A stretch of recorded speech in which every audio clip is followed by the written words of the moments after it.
starting the vlog a bit later. I've just woken up from a nap. All I've done today is get up and go to work, get my children, and come home and nap. And now it is 5:30 in the afternoon. But just before I was laying down for a nap, I opened up my YouTube and it's Vlogmas. Vlogmas completely slipped my mind. I was just vlogging because I felt like vlogging. And maybe that's some sort of old conditioning kicking in, because I did Vlogmas for a few years and I just loved it. And even the boys look back on those videos. So yeah, it's Vlogmas. And so then that makes me think that 5:30 in the afternoon I can start a video, because I want to post too. I want to have this record of this time. I want to share this time with you guys, because that's so much fun leading up to Christmas, is to being with you all. And then I get to be with the people that are doing Vlogmas, like Heather at Soggy Expat Book Nerd, who I love, and Shannon Bird at Past Story Time doing Vlogmas. So many people, and I'm just, you know, I normally spend the Christmas time with them. So yeah, I'm gonna do Vlogmas too. We'll see. Everyone says that at the first videos, don't they? I'm gonna try. We might put up our Christmas tree. I'm not gonna film the blow by blow of that, because our tree is just a little guy, but it's really nice to have. And then yeah, because of Vlogmas, and I've watched a couple of vlogs, then I feel like reading. People are doing their TBRs. That, you know, that little fire is starting to ignite inside of me. So yeah, let's see where the afternoon takes us. Just gonna reset with my cycle desires. Work on where I'm at in my planner.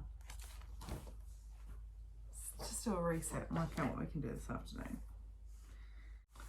There's not much I can do this afternoon except to put up the Christmas tree. That's on here. I'm just going to go through. This is my sort of commonplace book, my Hobonichi planner thing.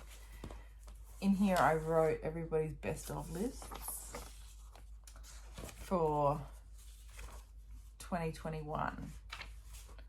So I'm just going to go through them all and have a look. Not that I've read anything, but it'd be interesting to see what I did get to. I do want to do that again this year, because that was a lot of fun. I have this, oh gosh, it's fallen down. I have this little chart that I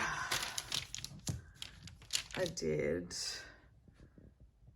of everyone, and like when I read a favorite book, I would do a star rating for it, and then yeah, do an average over time to see whose books I liked reading the most. So I don't think it's any surprise that it's Simon, followed closely behind by Paula and Amy, our Polly reader. But you know, I didn't read many of them. I called it my little black book of books because I pretended that I was seeing who I was most compatible with, having a bit of fun with that.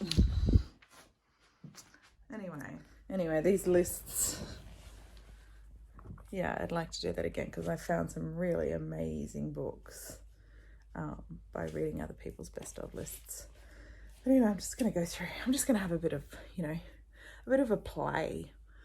I'm feeling connected to my books. Maybe I'll read. That might be a way to play with books. Anyway, I'm just going to have a bit of a play. Just need to kind of work off the fogginess of the sleep somehow. So yeah, making lists is always a good way. I'll just show you this too.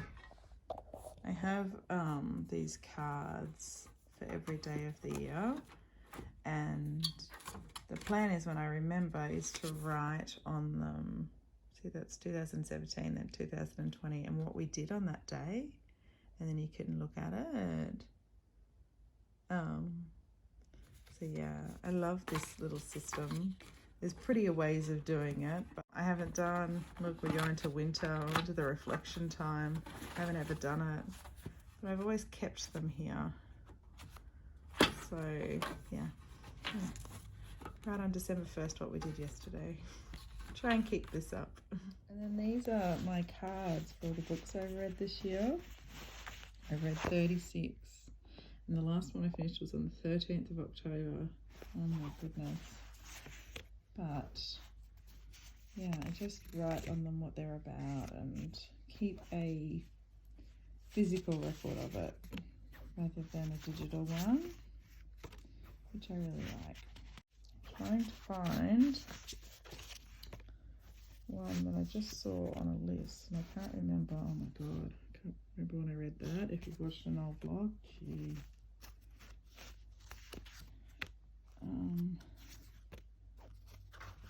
Oh god, that's a great book. Oh, here it is. Yeah, I gave it 3 stars. I have on here Matthew Sharappa's top 10 from 2021. He had my name as Lucy Barton. I've done a 3 from him, and there'll be another 3 there. I love these lists. The state of this lovely reading space that I have. Oh my god. Let's get this cleaned up.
Chapter of this book.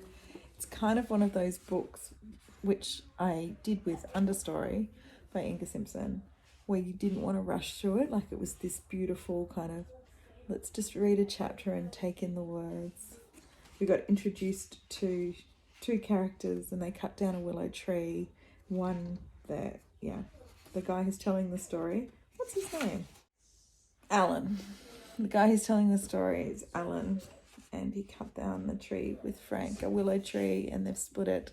And Alan is a bat maker, so he's taken it back to his workshop to make the bats. And yeah, just this beautiful way that Alan spoke about saying a prayer when he cut down the tree, you know, honouring it, marvelling at it once it was cut down, how beautiful it is. The reverence he pays to it. Yeah, it was all just gorgeous Inga Simpson words. So it made me very happy. I'm going to just plod slowly through this for sure. I do not want to rush anything. Yeah, it's just sort of a chapter at a time. Savouring it. Just savouring it. Beautiful. Okay, well, the tree's done. The place is a bit cleaner. The boys are having their last Pokemon game, and then it's bedtime. And I'm going to do the same. So we had a good afternoon, right? We had a good day. I'll see you tomorrow.